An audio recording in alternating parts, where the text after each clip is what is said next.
بسم الله الرحمن الرحيم.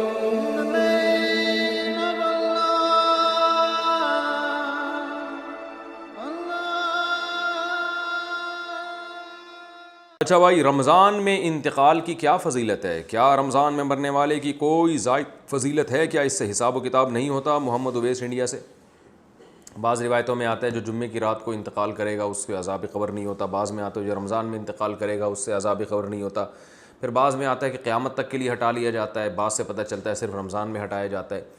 لیکن اس بارے میں جتنی روایتیں سب ضعیف ہیں اور بہت زیادہ ضعیف ہیں، تھوڑی بہت ضعیف بھی نہیں ہیں۔ تو بعض علماء نے دیکھا کہ چلو روایتیں ہیں، اللہ کی رحمت سے امید کی جا سکتی ہے کہ بخشش ہو جائے گی، لیکن حقیقت جو ہے نا، دلائل کی قوت کی روح سے ان روایتوں میں جان نہیں ہے۔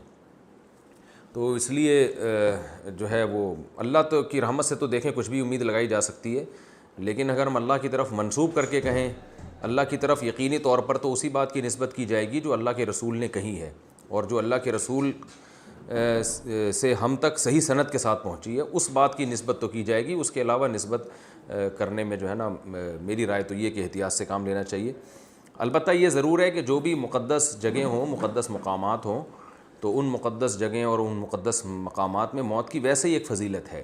تو جمعے کا دن اور جمعے کی رات بھی مقدس، اور رمضان بھی مقدس ہے، اور روزے کی حالت میں موت پر صحیح حدیث ہے کہ روزے کی حالت میں جس کی موت واقع ہوگی جنت میں داخل ہوگا، اس پر مسند احمد کی صحیح روایت موجود ہے۔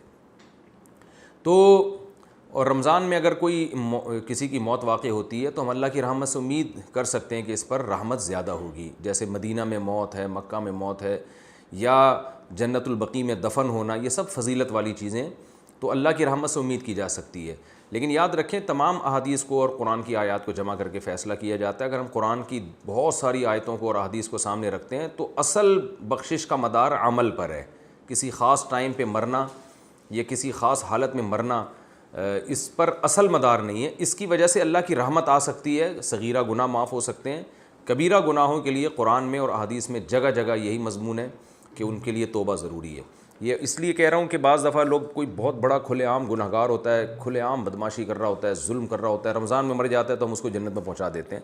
اس سے کیا ہوتا ہے؟ لوگوں میں بدعملی پیدا ہوتی ہے، اور قرآن کی ان آیتوں کا انکار لازم آتا ہے جس میں اللہ نے فرمایا کہ وَذَرُوا ظَاهِرَ الْإِثْمِ وَبَاطِنَهُ، ظاہری گناہ بھی چھوڑو، چھپے ہوئے گناہ بھی چھوڑو۔ ان الذین یکسبون الاثم، جو لوگ گناہ کماتے ہیں، سیجزون، عن قریب ان کو بدلہ دیا جائے گا۔ تو اللہ نے یہ نہیں کہا جو گناہ کماتے ہیں ان کو سزا ملے گی بشرطے کہ وہ شوال میں فوت ہوں یا رمضان میں نہ ہوں، ایسا کچھ نہیں ہے۔ اصل قانون یہی ہے۔ باقی جو روایات میں آتا ہے کہ روزے کی حالت میں موت واقع ہوئی تو مبارک موت ہے، عبادت کرتے ہوئے دنیا سے جا رہا ہے، تو اللہ سے امید کی جا سکتی ہے۔ لیکن اصول اور ضابطہ بہرحال یہی ہے کہ جب تک گناہوں سے توبہ نہیں کرے گا بخشش نہیں ہوگی۔ تو اس میں صغیرہ گناہ مراد ہوتے ہیں۔ دخل الجنہ کا مطلب یہ کہ اس کے اگر صغیرہ گناہ جو بہت کثرت سے تھے، رکاوٹ بن رہے تھے، تو اللہ اس کو صغیرہ گناہوں کو معاف کر کے جنت میں داخل کر دے گا، یہ اللہ سے امید ہے۔ تو خلاصہ یہ نکلا کہ روزے کی حالت میں موت اگر ہوتی ہے تو اس کی فضیلت تو صحیح حدیث میں واقع ہوئی ہے۔ خاص رمضان میں موت واقع ہونا یا جمعے کی رات کو موت واقع ہونا، اس کی فضیلت کسی صحیح حدیث میں نہیں ہے، نہ لیلۃ القدر میں موت کی فضیلت کسی صحیح حدیث میں ہے۔ لیکن یہ ویسے شریعت میں ایک بات ثابت ہے کہ فضیلت والے دن یا فضیلت والی رات میں انتقال میں اللہ کی رحمت کی امید کی جا سکتی ہے۔